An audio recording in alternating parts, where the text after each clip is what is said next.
Hello, everyone, and welcome to the Clinics Review Articles podcast series. I'm Carrie Holland, the managing editor for Infectious Disease Clinics of North America here at Elsevier. Infectious Disease Clinics is a quarterly publication consisting of review articles focused on a central topic related to infectious diseases. Today, we will be discussing the current September 2024 issue dedicated to advances in the management of HIV, guest edited by Dr. Paul E. Sachs and Dr. Daniel A. Solomon. Dr. Sachs is Clinical Director at the Division of Infectious Diseases at Brigham and Women's Hospital and Professor of Medicine at Harvard Medical School. Dr. Solomon is Assistant Professor at Harvard Medical School and Associate Program Director at Massachusetts General Brigham Infectious Diseases Fellowship. Also joining is Consulting Editor Dr. Helen Boucher, Dean and Professor of Medicine at Tufts University School of Medicine, and Chief Academic Officer, Tufts Medicine. Hello. Delighted to have Drs. Sachs and Solomon here to talk about the most recent edition of Infectious Disease Clinics of North America, focused on the treatment of HIV. Welcome to you both.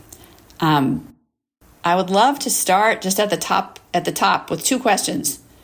How did you decide to organize this issue and select your topics? And how do you want us to talk about the drugs? Generic name, brand name, or both? Well, I can take the first question. Paul, why don't I leave the ART question to you, if that's okay? Yeah. Thanks again for having us on. So as we wrote in our introduction, Paul, my dear colleague, gave this amazing talk a few years ago on the history of HIV spanning 40 years, from the first case of pneumocystis pneumonia in the 1980s all the way through turning a almost universally lethal disease, fatal disease, into a chronic disease. And what we wanted to do with this issue is really pick up where that talk left off and think about what are clinicians facing right now in practice and how can we make this useful for people who are caring for people with HIV. And what's on the horizon? What are we looking forward to? So with that in mind, we thought about a couple of topics that were really related to treatment and prevention, including the pipeline of antiretrovirals. And then in the second sort of middle section of the issue, we talked about comorbidities in an aging population, cardiovascular disease, cancer, weight gain. And then finally, we took a look at some special populations, people who live in jails and prisons, people with substance use disorders, and took a chapter on the epidemic of HIV in the South, which southern United States, which looks a lot different from elsewhere in the United States. And then at the end, we have sort of a medical education article that talks about training the next generation of HIV physicians, given sort of the landscape that we outlined. The medications, I've joked that one of the hardest things about being an ID specialist is learning the names of HIV drugs. And there's a reason why, and it's because we HIV specialists refer to them interchangeably with three names. We have the generic name, the brand name, and the three-character abbreviation. And to make matters even harder, the three-character abbreviation might have nothing to do with the actual name of the drug. So, for example, one of the most commonly used medications is M-tricytidine, which is abbreviated F as in Frank TC. And you'll notice that M-tricytidine does not have an F in it, but that doesn't change the fact that that's how we abbreviate it. But I don't really care. This is all our common language. Feel free to refer to them however you like. And I would echo Dr. Solomon's comments that we chose the topics based on what clinicians are facing. That's great. Well, thank you both. And I think that as I looked at your edition and reflected, it's just incredible to see that we went from a time when Dr. Sachs and I were starting out, when we had no drugs and then one drug and drug added on one at a time, and crazy regimens our patients were on, waking up in the middle of the night with alarm clocks, to really, for many patients, we only have to know about one drug and it's a chronic disease and they do great. That's sadly not the case for so many patients, and I really am grateful to you for calling out the issue of both special populations and the regional variation, and just would note that it's very noteworthy and tragic that those special populations are special and that regional difference is regional because of the social determinants of health and because in many, many cases, those persons are not afforded access to the care that they need and deserve. So thank you for calling that out. So let's dive in and talk about something that's a very common question for those of us in infectious diseases and who practice HIV, and that is switching, right? So for many patients, it's almost one and done in 2024, but there are many people where that's not quite so easy. And so, why is it important to have the detailed review that you all presented on how to switch ART, and what are the core principles that you think about in making that determination? Great. Thanks for the question. So I had the opportunity to write a review on how to switch ART with one of our senior fellows, recent graduates, Dr. Basak Lima. And I give a talk to our HIV fellows at the beginning of fellowship about how to select an HIV regimen. And what I always hear is, when is the answer not Biktarvy? And so, while many people are stable on a 1 pill once a day regimen, there are several reasons why people may need to switch. And I would put those in two major categories. The first category is people who do not have virologic suppression on their current regimen. And the reasons for those are many, although usually it's related to issues around adherence, but it may be inability to tolerate or absorb the medication, drug-drug interactions. The regimen is not achieving our goal of viral suppression. So that's category number one. Category number two would be people who have achieved viral suppression, but they want to switch for another reason. They don't like the way that the medication makes them feel. They have side effects. They don't like taking a pill every day. The pill's too big. And so those are actually two different populations. But some of the core framework that we offer applies to both. So when getting ready to switch, we think about compiling a cumulative genotype and ART history. So just what they're on now is not enough. We need to know what they've been on in the past. Review of comorbidities and drug-drug interactions. A big one that we see is advanced renal disease, advanced kidney disease. Are there medications that we want to make sure we avoid? Obviously, we're doing a careful review of patient preferences and barriers to adherence. And then after we switch, it's really important to bring them back and say, how are we tolerating the new regimen? Is it working? And so, as I said, two different populations, but a similar approach. I would say the biggest issue that comes up now, the most common one, is people who are considering switching to long-acting injectable cabotegravir rilpivirine.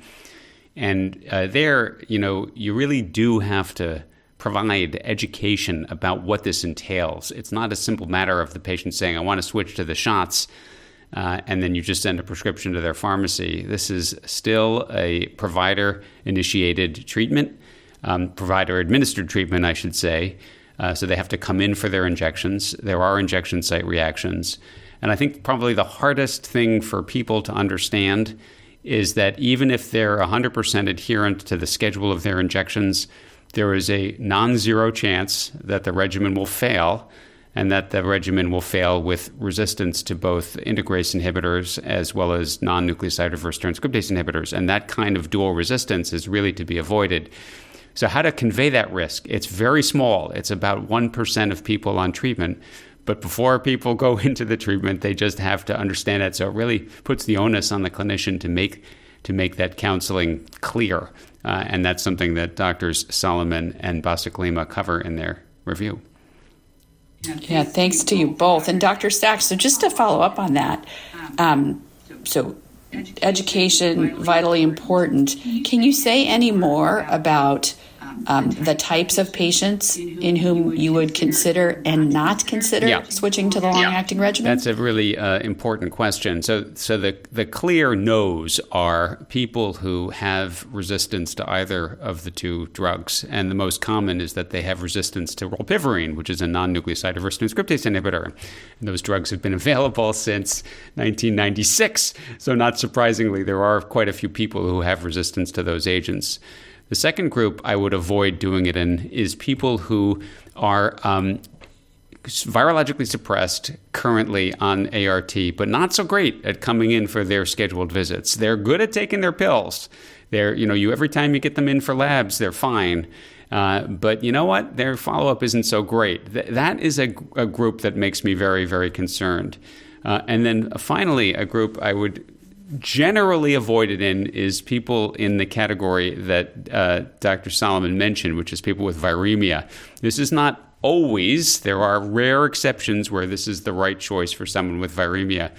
But the vast experience with these drugs is in people with virologic suppression. And if people have poor adherence to their oral ART, they're probably going to have poor adherence to this as well. And so you have to redouble all efforts to get them virologically suppressed before going on and switching them to injectable ART. Great, thank you. And so before we leave the switch question, would either of you like to comment on your sort of most preferred two drug regimens to switch somebody who is suppressed and switching for a different reason, whether it be side effect or what have you? Sure. I can answer that question. So oftentimes we're switching to two drug regimens to decrease the cumulative drug exposure. And the regimens that are best studied are those that avoid the use of tenofovir. So people who have underlying bone disease or kidney disease, sometimes we try to avoid a tenofovir-containing regimen. So dolutegravir 3TC or dolutegravir lamivudine, the brand name is Dovato, is a well-studied regimen that is able to maintain viral suppression in people who do not have resistance to NRTIs or integrase inhibitors. And then similarly, dolutegravir and rilpivirine, which Dr. Sachs already mentioned, is another regimen that avoids the use of tenofovir.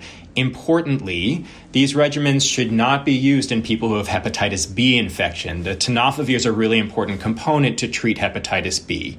So if we're going to be switching off of a tenofovir regimen for people with hepatitis B, we need to add a drug that would treat the hepatitis B. And this is true for the injectable cabotegravir rilpivirine regimen as well.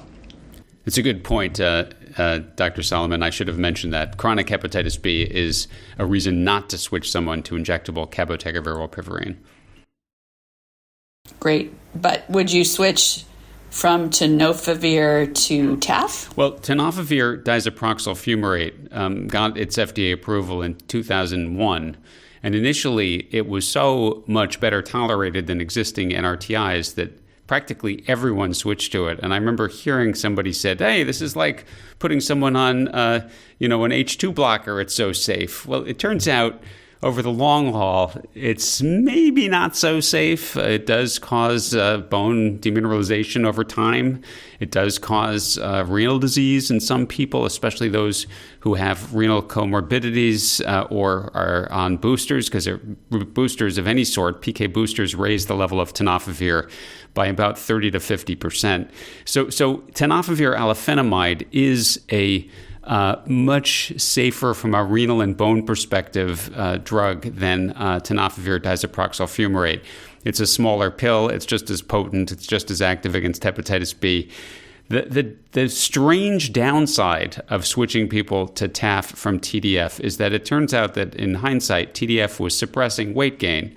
And by TDF suppressing weight gain, if you take that away and replace it with TAF or really with pretty much anything, you end up having a significant proportion of the people will gain weight. And as you are aware, in our society, there's an obesity epidemic, and the obesity epidemic gets exposed when you take people off tenofovir DF, as in put them on TAF. Yeah, this is great. So this is a great segue to the discussion and the chapter about weight gain, because that has become a pretty hot topic that you both know extremely well. And so I have a couple of questions. One is, why you chose the topic, which you've already covered some, Dr. Sachs. And how do you suggest we measure weight in 2024? Well, I think we selected the topic because people really care about it, right? We see this in practice all the time. People go on ART and they gain weight.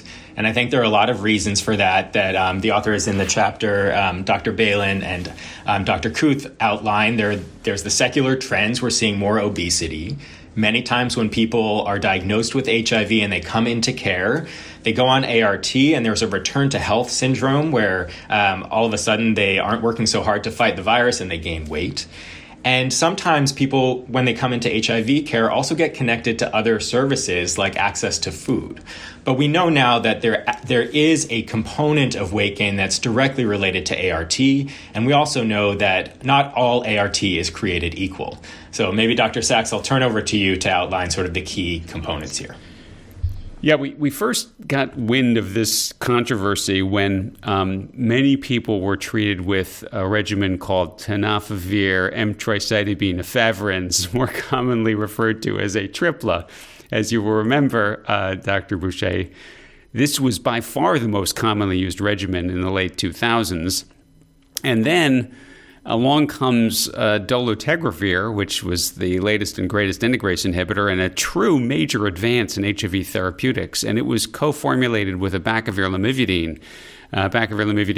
dolutegravir, and that came as a single pill called Triumec. And a lot of people switched from a triplet to Triumec, and suddenly people were saying, oh my God, we're seeing this terrible weight gain with dolutegravir. I remember the first papers that came out, one after another, but the first group of them said everyone was so surprised because this had not been reported in the pivotal clinical trials.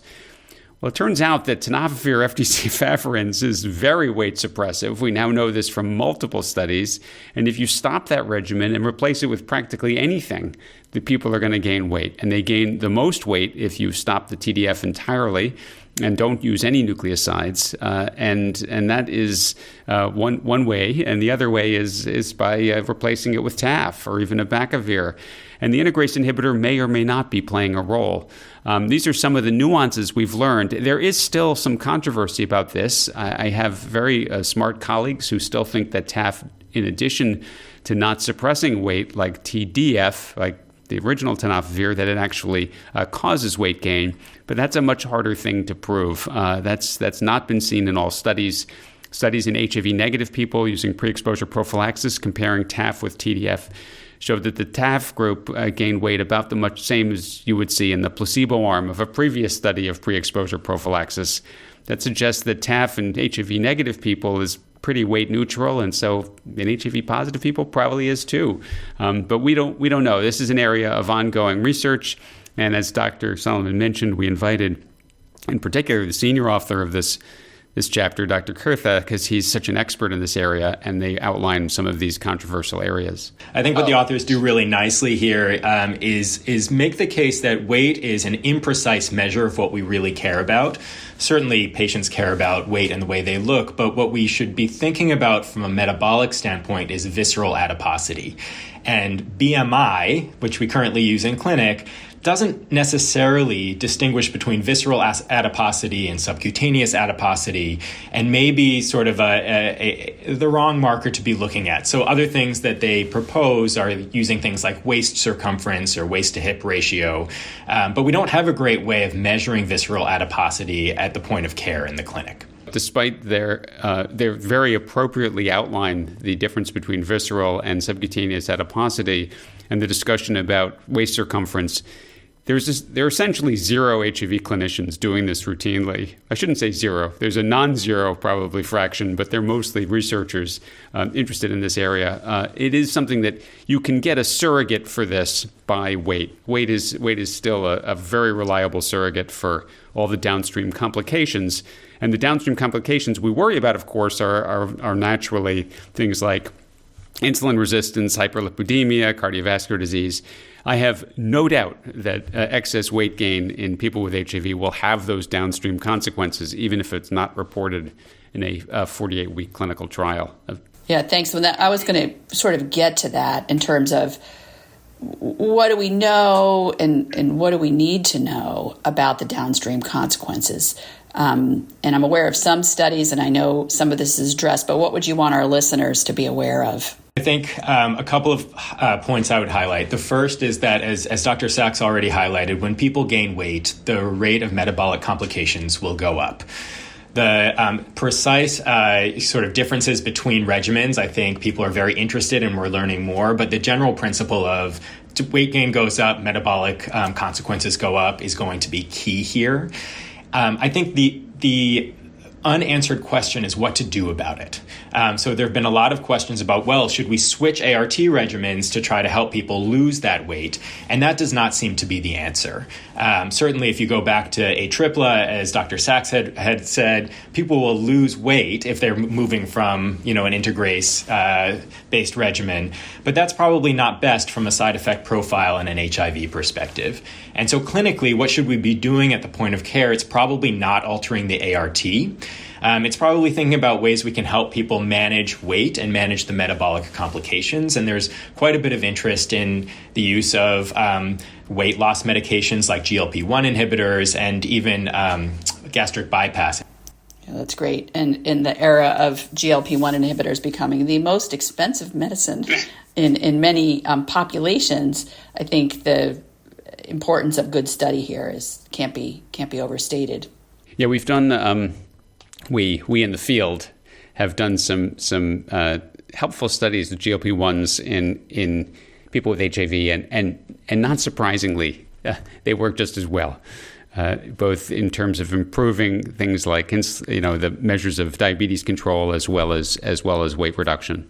And all of us who do longitudinal HIV care have been gratified to see our patients lose significant amounts of weight once they've started on GLP-1s. That's great. Well, so this is an excellent discussion. Are there any other sort of, while we're on treatment and complications, are there any other complications or controversies you want to make sure we don't miss to call out here?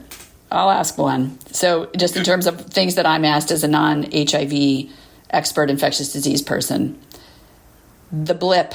So a blip, if you mean just like a detectable virus between 20 and 100 on a one-time basis that then goes back to being undetectable, or even detectable but unquantifiable, periodically, that is of little consequence.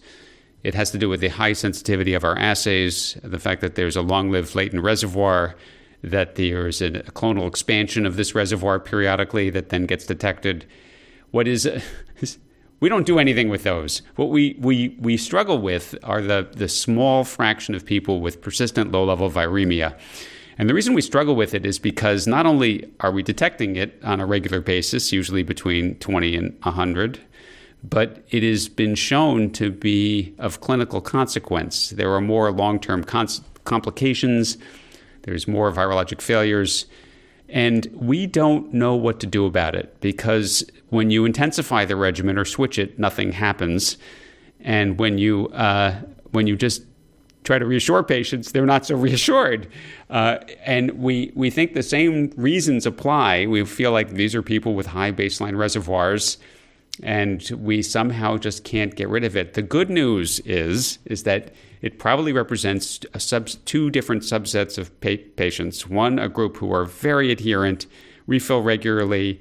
If you measure their blood levels of drugs, they'd be fine, and they don't fail with virologic failure and resistance. And then a second group who have something which sometimes is referred to as white coat adherents, who are good at taking their medications in the month leading up to their appointment, but may not fully achieve viral suppression by the time they get there. And it's probably that second group that accounts for most of the negative clinical outcome studies, and it's very hard to distinguish the two. And one, I think, important point about those two groups, group number one that Dr. Sachs mentioned, the group that takes their medicines but has sort of a detectable viral load.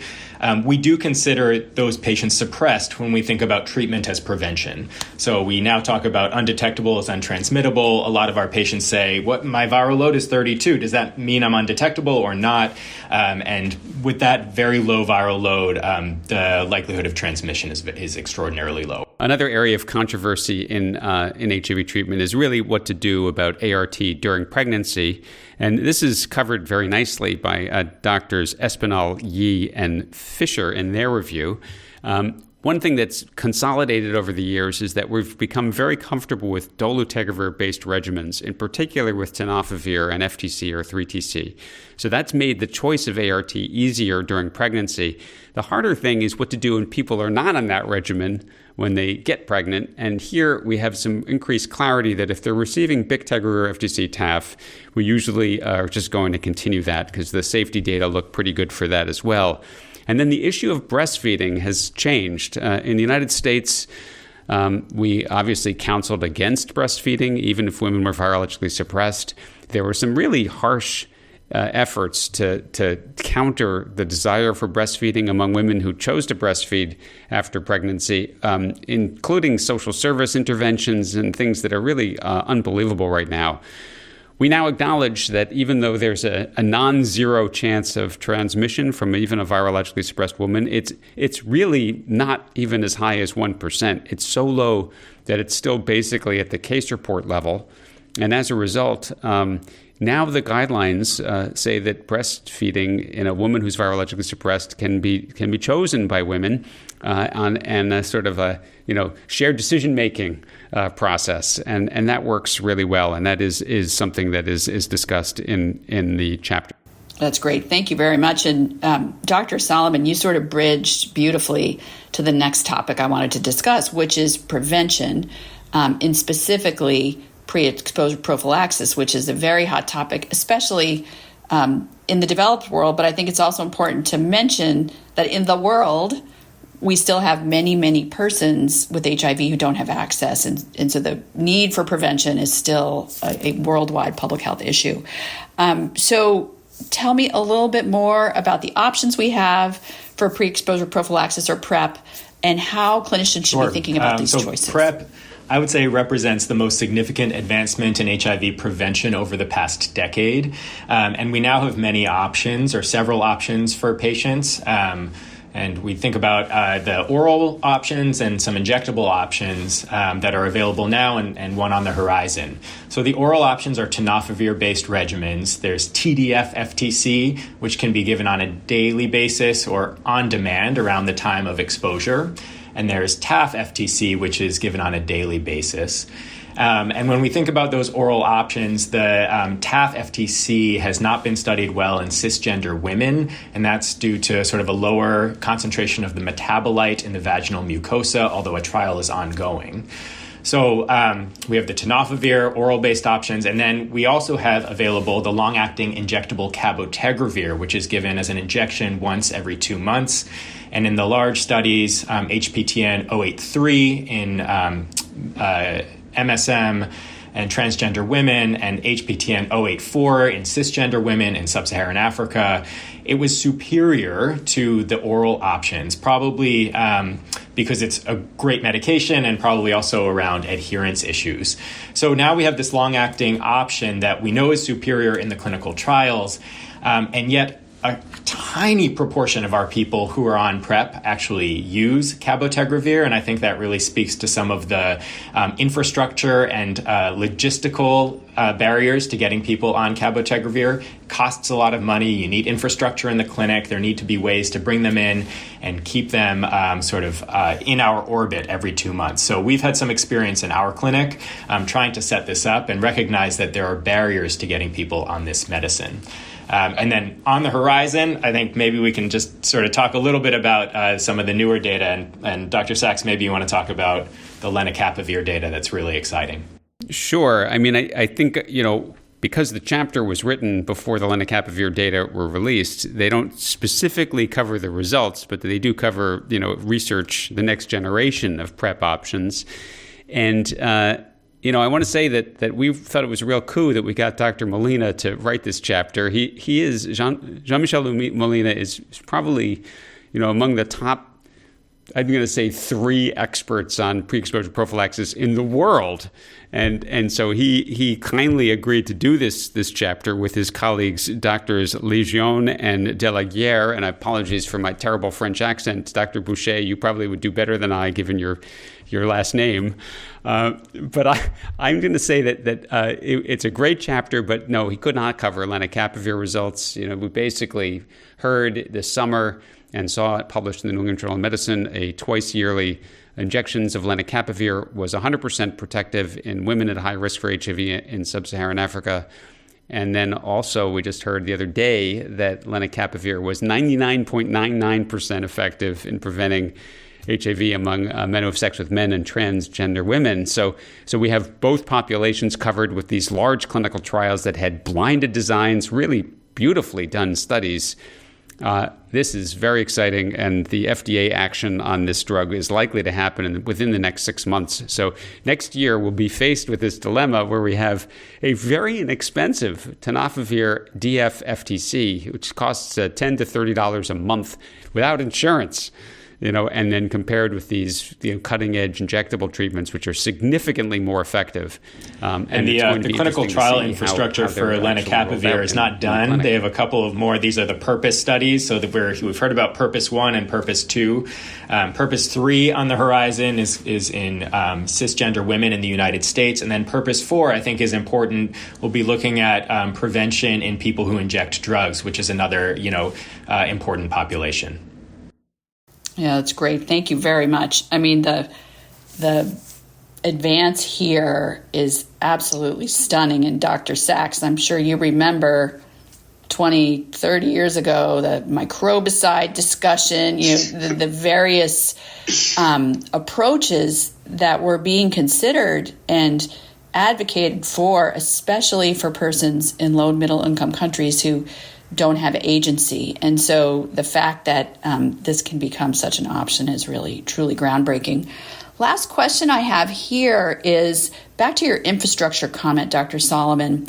How do you manage breakthrough infections? And even in, a first world health system that we have, infrastructure is an issue, and so breakthrough infections are really, really tricky for us clinicians. And there are several categories of people that the authors of this chapter actually outline. So one category is people who actually had undiagnosed HIV before starting PrEP.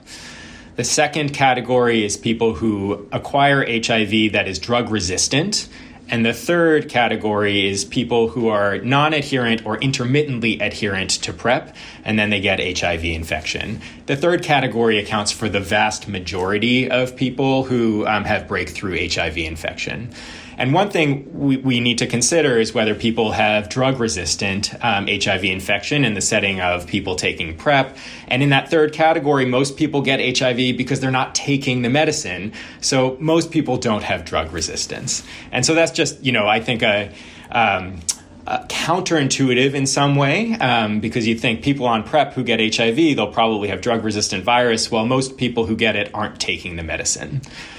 I think the very challenging piece is that people who are on long-acting cabotegravir or people who are intermittently on oral PrEP, it can really impact the dynamics of seroconversion. And so the testing can be really, really tricky in this setting because with HIV acquisition, if there's suboptimal drug levels, it can actually blunt the immune response, and you get sometimes discordant and confusing tests. And these are cases that we talk about with our colleagues and our friends and try to figure out what's the best way to manage this. In people who are on long-acting injectable cabotegravir, the recommendation for HIV screening is to use a viral load, a PCR test, which can be useful when trying to interpret some of these discordant serologies. I'd like to just say that if you want to challenge a group of HIV specialists, tell them about someone on PrEP who has a reactive HIV test of any sort, whether it's a serology, antigen antibody test, or a viral load. This is not easy. This requires some very, very careful assessments, some checking the medication dispense histories, on repeating tests, sometimes, a very long, frank discussion with people on PrEP about really what their exposures were like. Are they really at high risk? Are they willing to come off PrEP for a while to sort things out? And if they do so, will they be taking protection during that time? I mean, these cases are anything but straightforward. In fact, one of the very best plenary talks I remember hearing at one of our CROI conferences was Dr. Molina talking about this. this challenge, and it's still a challenge. Great. Well, thank you both. I mean, I'm so grateful for the breadth of the approach you took to this disease, which in less than a generation has gone from being a universal death sentence, for which we had hospice wards at the hospitals where we worked, Dr. Sachs, together, when I was a trainee back in the day, to a chronic disease for many, many people. I'm very grateful for your insights across the continuum of primary therapy, switching, side effects, weight gain, a hot topic in 2024, and then PrEP, and for all that you do for our patients. Thank you so much. Thanks so much for taking the time to discuss these important topics, Dr. Sachs, Dr. Silliman, and Dr. Boucher. And thank you to our listeners for joining us for this edition of the Clinics Review Articles podcast series.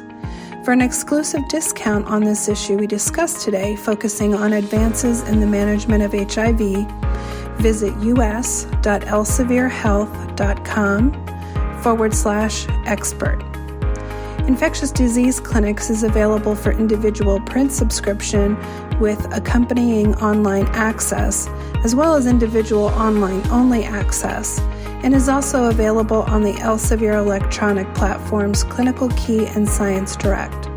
For more information on this series and our nearly 65 other titles spanning all medical disciplines, visit info.theclinics.com. Be sure to follow us on X, formerly Twitter, @Clinics Reviews and @ID Clinics, and subscribe to the Clinics Review Articles podcast wherever you get your podcasts.